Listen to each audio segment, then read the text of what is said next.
Honestly, when was the last time you actually kept swag from a trade show? Because I'm about to spend a bunch of shop time making these for a conference next week. And before I cut a single one, I had to ask myself if anybody's actually going to keep it, or if it's headed straight for a drawer like this. Stick around, because the answer changed how I designed the whole thing. My simple builds, we make it just for you. Hey, what's up? Brad here from My Simple Builds. On this channel, I share the tips, tricks, and behind-the-scenes process behind the projects that I make, plus all the mistakes that I've made along the way, so that you don't have to.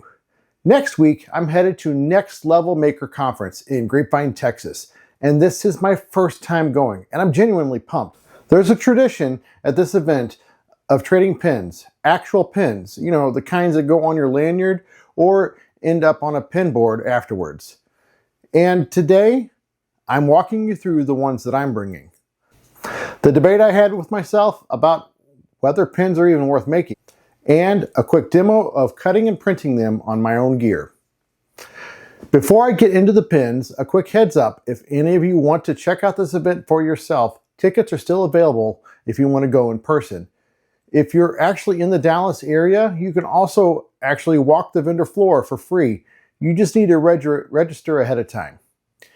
And if you can't make it this year, but you still want access to the presentations, there's an all-access package that gets you video recordings of nearly 30 hours of sessions. Those recordings will go live around November 1st. I'll have the link to all of that in the description below. If you've never heard of pin trading at a maker conference, well, here's the idea.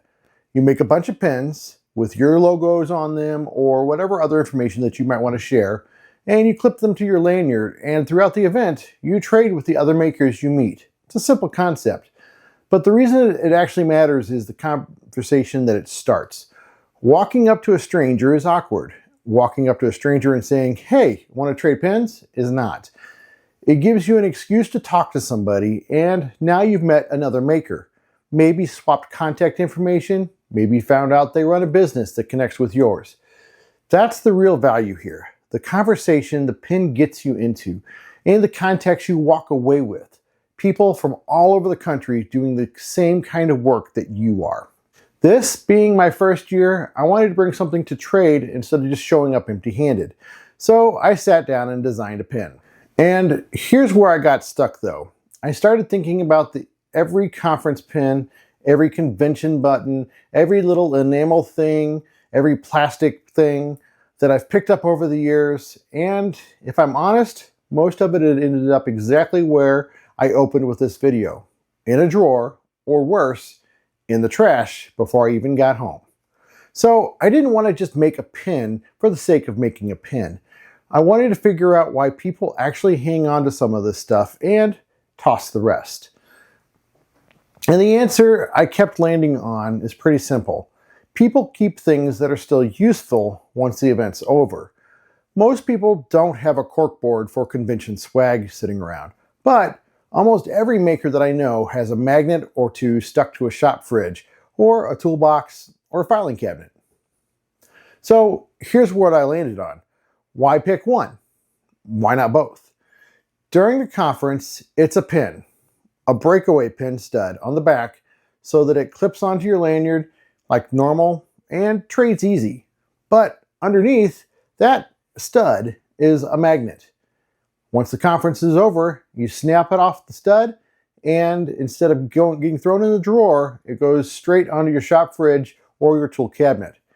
Every time you see it, you'll remember who you traded it with. It's a small thing, but it solves the actual problem instead of just making a nicer looking pin. Here's the design that I landed on. Simple enough to cut, clean, and print. It's sharp, small enough that I can actually knock out a real batch of these before I leave.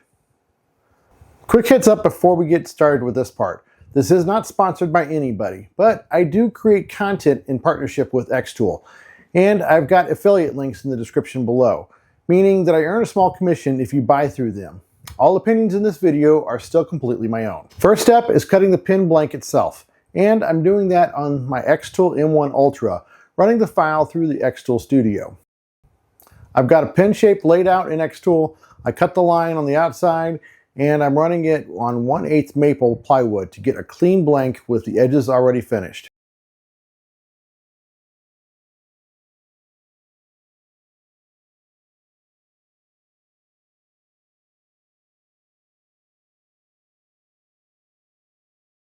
That's the blank done. Quick and clean. And now I'll have a stack of these ready to print.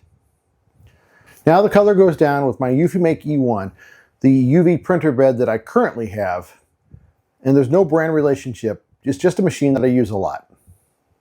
Normally I'd go through the trouble of building an actual jig for something like this, but this time I printed outlines of the pin shape instead, and I'm carefully placing each blank by hand right on those outlines before it runs.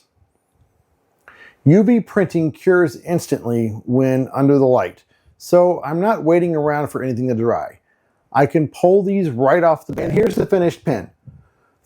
Pin stud on the back for trading, hanging on lanyards, and a magnet attached underneath. The idea is the stud breaks away cleanly once the conference is done. So what's left is just the magnet.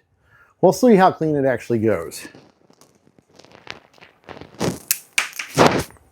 That's the whole idea. Trade it this week and hang it on your refrigerator for the rest of the life of the fridge. Since this is my first Next Level Maker conference, I don't fully know what to expect yet. But from what I've heard, the classes and the vendors are amazing. And the community is the real draw. A room full of people all figuring out the same stuff you are, who actually want to see you succeed. If you're going to be there too, come and find me. I'll have a stack of these on my lanyard. And I'd love to trade one with you and hear what you're working on. I'm posting throughout the whole conference this year, daily updates, some live posts too. So if you want to follow along while I'm there, subscribe and turn on notifications so you don't miss a single update. Well, it's time for me to get packed and ready to go. I'm Brad, this is My Simple Builds, and until next time, go make something.